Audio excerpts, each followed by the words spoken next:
everyone, it's Denise and Corey, and we are at a marina in Zakynthos, or Zakynthos, or however it's pronounced. I'm glad she's saying it. I cannot pronounce it to save my life. So what she said. And we're at a marina, and it brought to mind that we should probably talk about what happened in Kiparissia, which is another marina. So generally speaking, I'm excited about going to marinas. I get to usually not always, but have electricity and a water hookup, which means that we can use the washing machine, and we get to go grocery shopping, and we get to get rid of our trash, and we get to take showers and not really worry about it because we have plenty of water. Right. Except that going stern to, which is the traditional med mooring, can be stressful. We're pretty good at it now. We're pretty good at it, but if there's a crosswind or what have you, or there's no one to catch our lines, it just has that extra edge.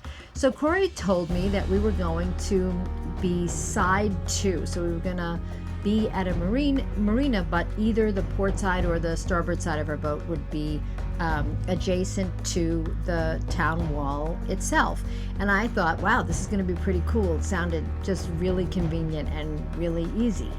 And what I didn't realize is that it has certain complexity.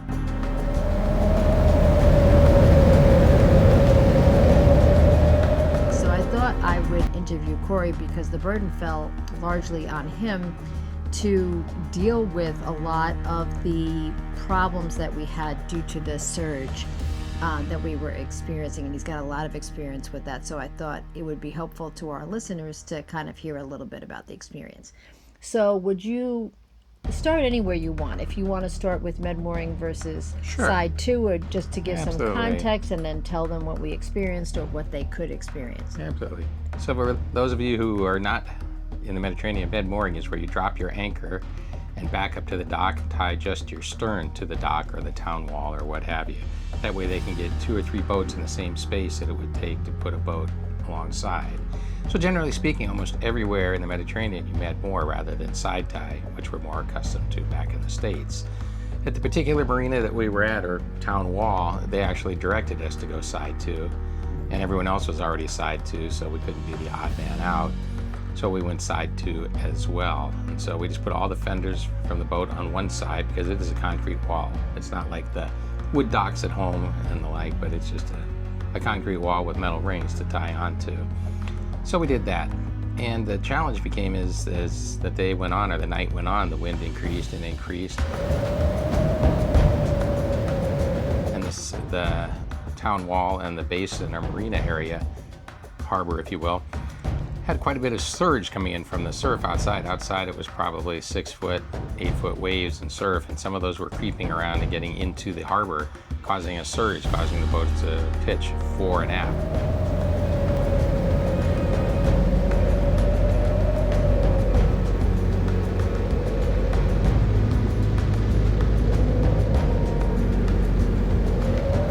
Not so much side to side, but quite a bit fore and aft. And is every marina different in terms of the construction as well? Oh, absolutely. Both of the way the breakwaters are configured and how the surge affects it from the different directions, etc.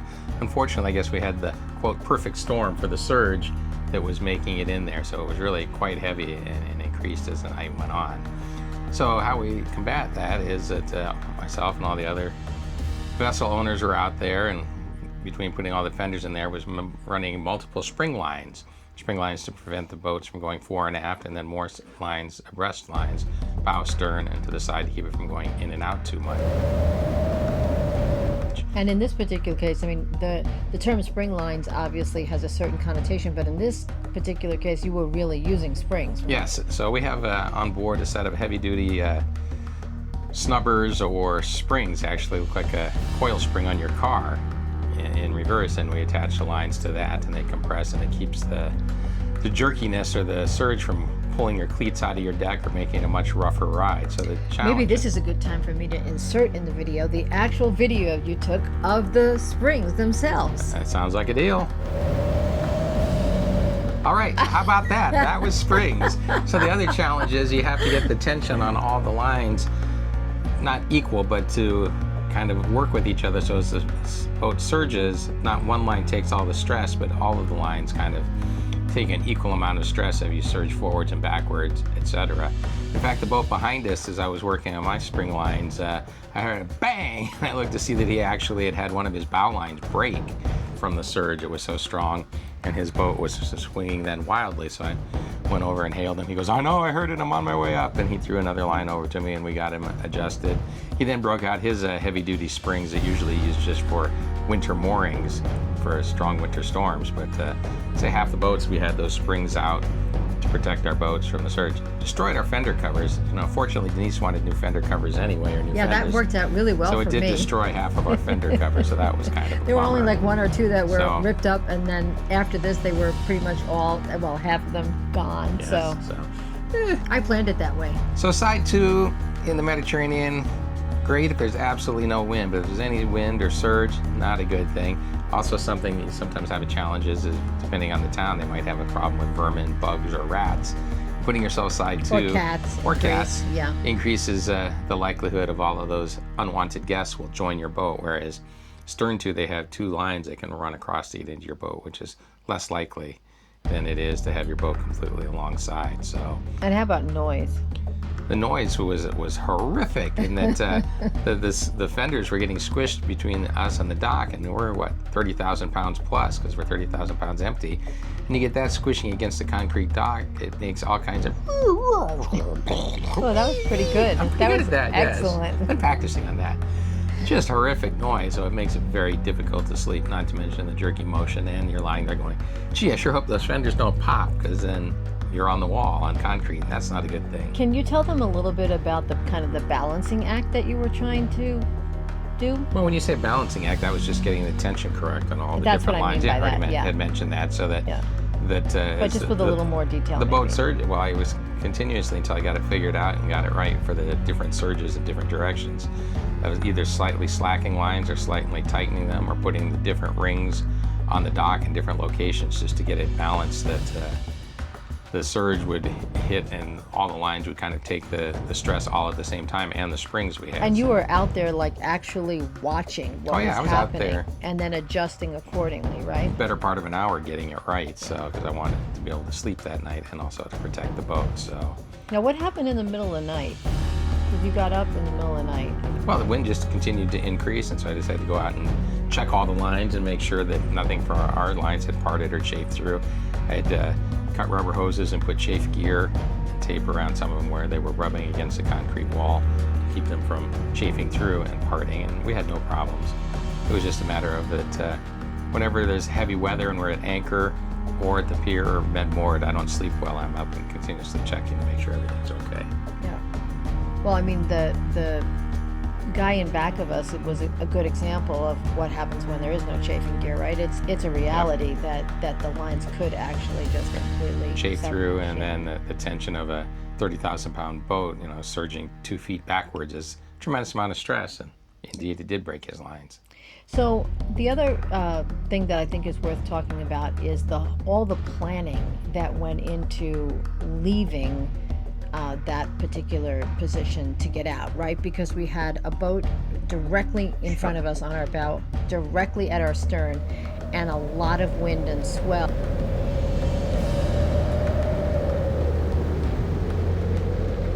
Also, what was the preparation that you did even before we even got out, and then we can get into the strategy? But it seemed like you were, for the better part of an hour, you were preparing to get out. Well, basically the better part of the hour was just taking off all those extra lines I'd put on at night.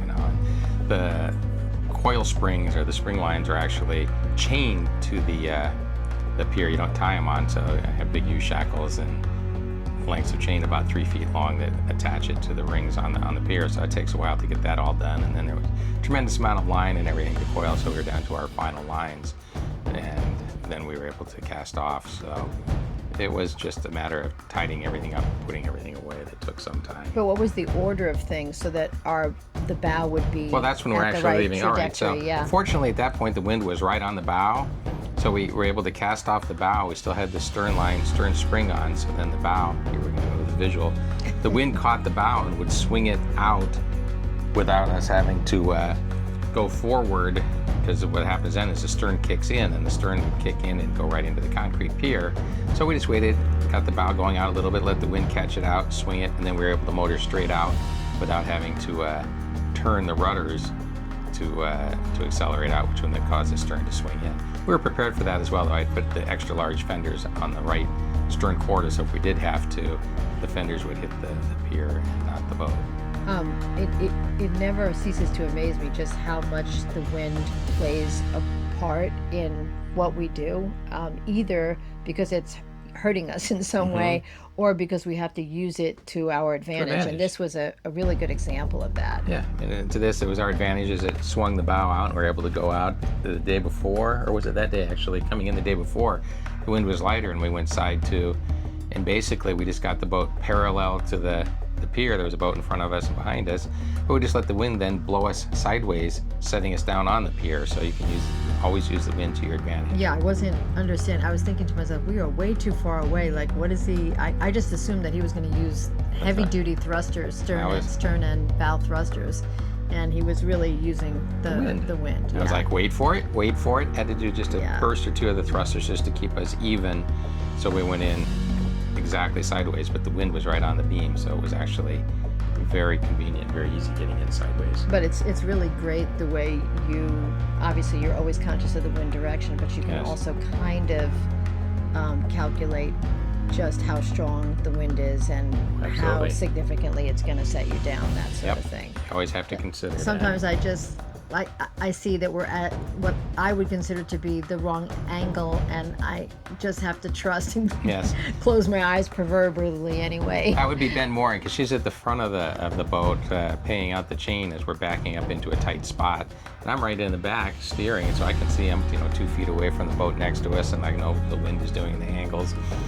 But from her perspective, with the wind and the bow maybe swinging one way or the other a little bit, it feels like we're going to go sideways into a boat, but that hasn't happened yet. Don't plan on it. So. Fortunately. No, exactly. So maybe the next time we do something like this, we'll try to do some sort of a discussion and or video footage on the actual stern to med mooring itself. All right. Maybe I'll just tape my GoPro to the top of my head and we'll be good to go. Then you get the live action. Oh, taping it. I can hardly wait to pull that off. Well, I don't know about the taping part, but if you had a webcam facing forward and I had some sort of camera, that would be cool.